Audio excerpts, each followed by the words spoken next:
So you guys are going to really enjoy this, right? We shared it at the gig on Friday night. She put a great thing together. It attracted 60 young people, so we're able to share it there. And so young people see this and they come up to us at the end and they say, hey, well, Sam, that was the first time I ever saw that and truly understood it all. So you guys like this, right? So here we go. You can see it on the screen. So the Bible says that God is holy. So we do this basically after going through that little introduction. And heaven is holy, and holy means perfect. Now it's really important to understand that God cannot let anything imperfect into heaven. Now the Bible also says that all of us, we have a body and a soul. Now at death your body is buried or cremated. Because the soul, the real you, this lives on forever, either in heaven or in hell. And there's no third place. Now unfortunately we have a problem, because the Bible says if we've broken one of God's laws, lied once, cheated once, hated once, just once, and our souls have become imperfect and cannot enter heaven. Now let me ask you guys a question. Do you guys know anyone who has never broken any of God's laws? Well, the answer to that, of course, is no. Neither do I. So here's our problem. All people have broken God's laws, therefore all people have imperfect souls. Now think of the logic of this. There's only two places for our souls to go there, either heaven or hell. And to get to heaven we must have a perfect record, and no one has one. Then it looks like the sad thing is we're all headed for hell. Now, some people say, that's a bit harsh, mate. And how can a loving God create a place like hell? Let alone send someone there. Well, let me explain why there has to be a hell. I want you guys to imagine, the name of someone you really love in your life. Now, hold the name of that person in your head. You can do that now. Don't tell anyone. Imagine that person is murdered, and they catch the murderer and he's brought to court. And the murderer gets up and he pleads guilty. But to your horror, the judge turns to him and says, this is a real bad thing you've done, but because I'm a loving judge, I'm just going to let you off.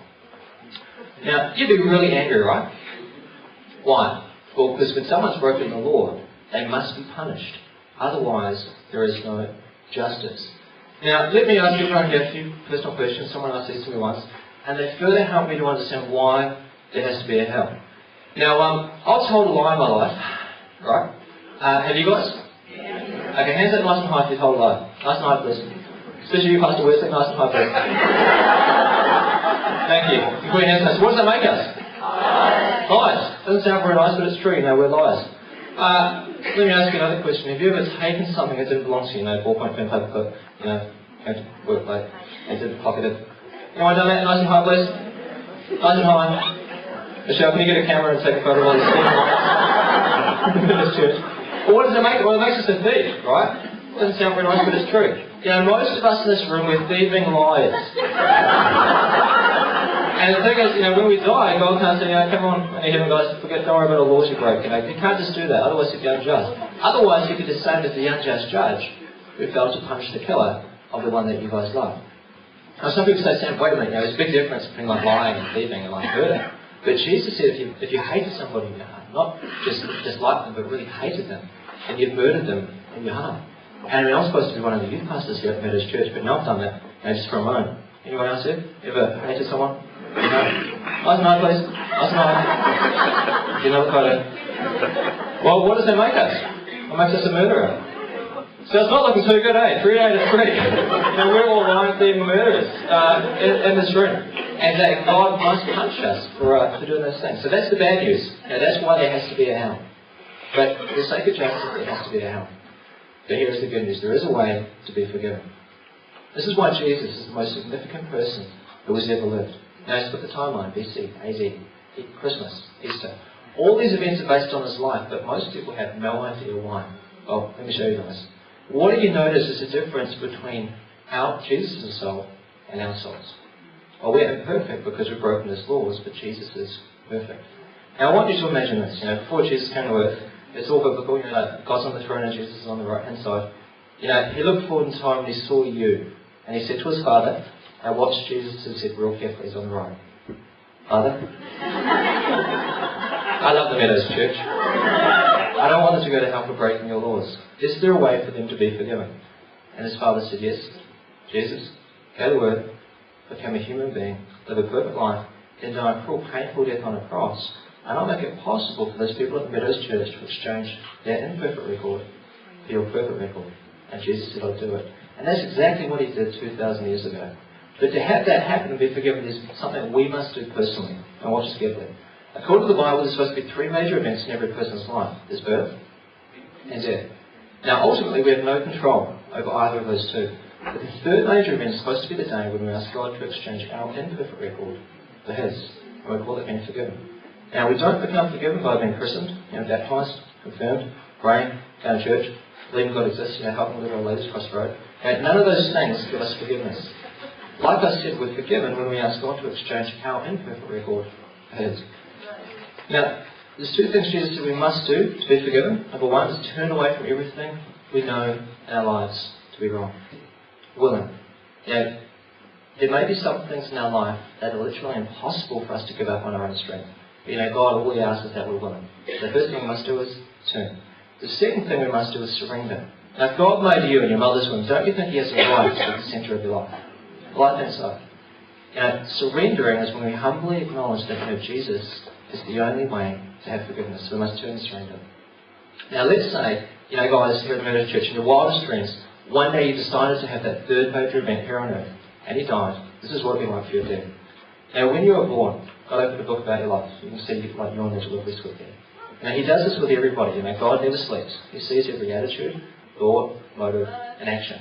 Now, every time we break one of His laws, He writes it down. And I'd have a whole library written against this. Mine would be huge. Not as big as Pastor Wesley's, but mine would be huge. And what happens when we're forgiven is God takes all the old pages out of your book, rips them out and throws them into the deepest sea, never to be seen again. He's up there on the cliff. And then He takes a copy of Jesus' perfect record and puts it inside the cover of your book.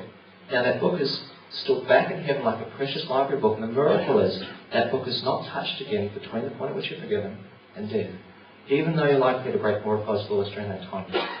So you come up before God at judgment. Everybody will. And He'll look at you and He'll command His angels to go get your book.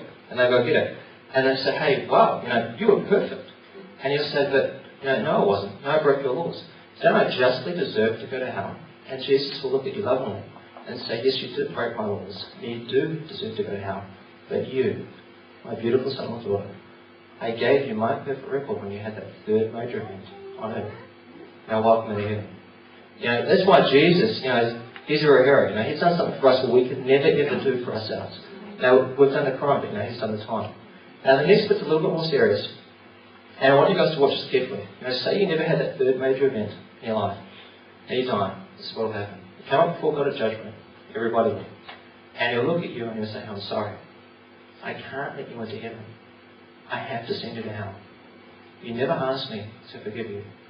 I loved you so much I tried 6 ways to get through to you. Firstly, I died on a cross for you. Secondly, I sent Sam to the Methodist Church at 11:30 on Sunday to tell you why I died for you. Thirdly, there were churches all throughout the area where you live. Some were good, some were boring, but you could have done the good ones. And fourthly, I gave you a conscience so you can know right from wrong. Fifthly, I created a world so beautiful it's impossible not to acknowledge I existed. And finally, I rose from the dead to prove that I was God, and everything I did and said was true. You just did nothing. I'm sorry. I have to send you to hell. Now, I want to ask you guys to do one more thing, and please be honest. How about you guys? Everything I've told you today is true, and it is, because it's exactly what the Bible teaches, and that book has never been found wrong in over 2,000 years. If you died tonight, where would you go? Heaven or hell? Let's just say you're not quite so sure. Okay, let me do a quick review, because it's really important to know this understanding. Okay, so this is where we get interactive. What kind of record must we have to get into heaven? Perfect. And there's only 2 ways in this world to get a perfect record. Number 1, be a perfect person. And remember, we've all blown that option. Number 2 is when we ask Jesus to give us His perfect record when we have that 3rd major event in our lives. And Jesus said there's 2 things we must do. Number 1 is turn from everything that would be wrong. And 2, surrender to Him. If a person has not turned and surrendered, it's literally impossible for them to get to heaven when they die. And that, my friends, is so sad.